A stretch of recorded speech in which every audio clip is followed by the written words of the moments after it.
कार्तिक, माझ्या गोड ताईंचं, माझ्या गोड मैत्रिणीचं अगदी मनापासून स्वागत करते माझ्या चॅनलमध्ये। आय होप की तुम्ही सगळेजण मस्त आणि मजेत असाल। चला तर व्हिडिओला करते सुरुवात। नक्की व्हिडिओ कंटिन्यू करा आणि चॅनलला लाईक, शेअर आणि सबस्क्राइब करायला विसरू नका। आणि हो, कमेंट बॉक्समध्ये पण नक्की सांगा की व्हिडिओ कसा वाटला।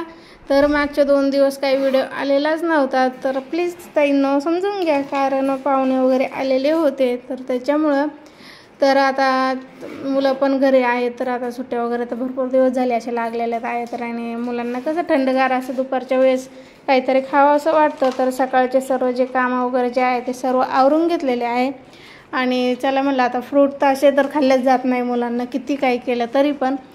तर चला म्हणलं छान असा मिल्क जो ज्यूस असतो ना केळीचा, तोच बनवून देते छान असा। तर बनाना ज्यूस इथं बनवतो आहे मी। तर इथं छान अशा केळी घेतलेल्या आहे आणि त्याच्यामध्ये थोडीशी गोड होण्यासाठी साखर घातली आणि केळी जे आहे ना ते छान अशा बारीक तुकडे करून घेतलेले आहेत आणि साखर टाकून आणि दूध टाकलेलं आहे आणि ते छान असं फिरवून घेणार आहे मिक्सरमध्ये। तर एकदम छान असं आपल्याला फिरवून घ्यायचं आहे। तर इथं बघू शकता तुम्ही, अशा प्रकारे मी फिरवून घेतलेलं आहे। आणि ॲपल पण होतं घरामध्ये, तर सफरचंद असल्यामुळे मग चला म्हणलं आता हे तर काय मुलं असे चिरून दिलं तर अजिबात खायचं नकोच म्हणतात। तर आमची मुलं तर तशीच करतात, अजिबात फळं खायचं म्हणलं की त्यांना खूप जीवावर येतं। त्यावरचं चिप्स कुरकुरे जर असले ना तर अगदी म्हणजे खातात। तर ते तर जास्त असं देत नाही। तर फ्रूट वगैरे जे आहे ना ते उन्हाळ्याचे खूप चांगले राहतात आणि जास्त करून जे पाणी ज्याच्यामध्ये भरपूर असतं ते फ्रूट मुलांना खायला दिले पाहिजे। तर छान असं बनाना ज्यूस मुलांना करून दिलेला आहे। तर इथं बघू शकता छान असं मस्त गॅलरीमध्ये बसून यांनी ज्यूस एन्जॉय केलेला आहे। तर इथं आलेली आहे आरोही। तर बघू शकता तुम्ही, मस्त सांगते तुम्हाला की मी ज्यूस पिला आणि मला मिशी आलेली आहे, तर तुम्ही ते बघितलंच आहे। तर कॉमेडी मॅनच आहे आमच्या घरातली एक। चला आता तिथं तर ज्यूस वगैरे ते मुलांना पिऊन झालेलं आहे मुलांचं। आणि चला म्हणलं आता बेडशीट वगैरे पण जे आहे ते चेंज करून घ्यावं, कारण 2-3 दिवस झाले ते बेडशीट वगैरे पण चेंज केले नव्हते। तर इथं बेडशीट वगैरे जे आहे ना ते पण चेंज करून घेते। आणि चला म्हणलं आता बेडशीट वगैरे जे आहे चेंज केलेत आणि मग गादीला पण ना मला छान अशी खोळ शिवायची आहे। तर मी आता एखाद्या दिवशी नक्की तुमच्यासोबत शेअर करेन खोळ शिवण्याचा व्हिडिओ। तर याला लोडला पण खोळी वगैरे शिवायच्या आहेत। तर कसं होतं ना, कधी कधी तर टाईमच मिळत नाही, त्याच्यामुळे ते मागच राहून जातं। कधी कधी कंटाळा पण येऊन जातो, रोज म्हणते शिवून पण काय होतं कामाच्या नादामध्ये माणूस विसरून जातं। तर चला बेडशीट वगैरे जे आहे ते छान असे व्यवस्थित टाकून घेतलेले आहे। आणि टेबलवर मुलं घरी असले म्हणलं की टेबलवरती इतका राडा होतो। त्यात आमची आरोही म्हणलं की बस बघायचंच काम नाही, तिला खेळणी म्हणलं की खेळायला लागतं, तर कुठं पण पसारा करून ठेवते। तर चला हे टेबल वगैरे जे आहे ना त्याच्यावरती पण धूळ वगैरे जमा झालेली होती, तर छान अशी डीप क्लिनिंग करून घेतलेली आहे। सगळंच नाही काढलं, कारण 2-3 दिवसातून एकदम छान पुस्तकं वगैरे जे आहे ते सर्व काढून क्लिनिंग वगैरे करून घेत असते सर्व। तर फक्त वरचं जे पसारा झालेला होता ना तोच आवरून घेतलेला आहे। आणि इथं मशनीवर पण बघू शकता तुम्ही किती पसारा झालेला आहे।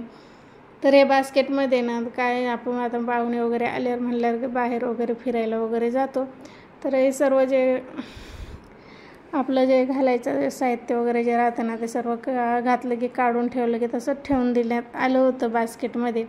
तर चला म्हणलं आता इथं सर्व जे आहे ना ते पण आवरून घेते, कारण खूपच इतका पसारा झालता ना ते बघू पण नव्हतं वाटत त्याच्यामुळं।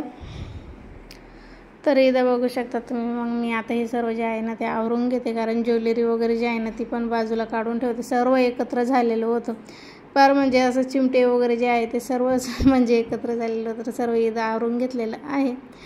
तर बास्केटमध्ये फक्त आपल्याला जे रोजचं सामान लागणार होतं तेच ठेवलेलं आहे। तर रॅकवरती पण खूप सारा खूप पसारा झालेला होता, तर तो पण म्हणलं चला आता छान असं क्लिनिंग करून घ्यावं, छान अशी डीप क्लिनिंगच करावं, कारण रॅक वगैरे जे आहे ना ते मागच घासून घेतलेलं होतं। फक्त पसाराच आहे ना तो म्हणजे नीट व्यवस्थित असं ठेवण्यात आलेला नव्हता। तर चला इथं म्हणलं सर्व जो पसारा आहे ना तो पण सर्व आवरून घेते।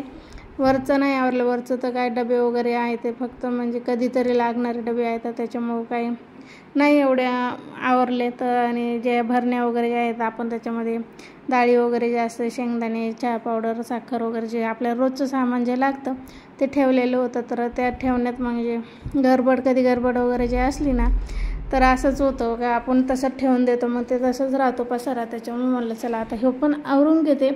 तर इथं सर्व डबे वगैरे जे आहे ना ते सर्व म्हणजे आधी रॅक वगैरे क्लीन करून घेतलं, ओल्या कपड्याने पुसून घेतलं आणि त्याच्यावरती पेपर वगैरे टाकले. तर पहिले काही पेपर वगैरे टाकलेले नव्हते, तर चला म्हणलं आता पेपर वगैरे जे आहे ना ते पण टाकून घेते. काय होतं ना कधी कधी म्हणजे बारीक वगैरे वस्तू राहतात आपल्या वाट्या वगैरे जे आहे ना, कधी चमचे वगैरे ठेवलं मग ते डायरेक्ट खाली पडून जातं, कारण रॅकला ना खूप मोठ्या अशा हे तर गॅप ठेवलेला आहे त्याच्यामुळे.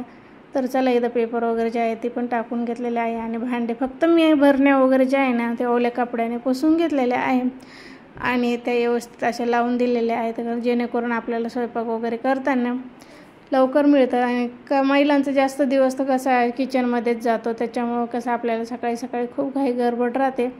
त्यामुळे तर इथं सर्व जे आहे ते पण लावून वगैरे घेतला तो पसारा पण, आणि भांडे वगैरे जे आहे ना ते सकाळचे घासलेले होते. चला म्हणलं आता ते पण लावून घेते आणि व्हिडिओ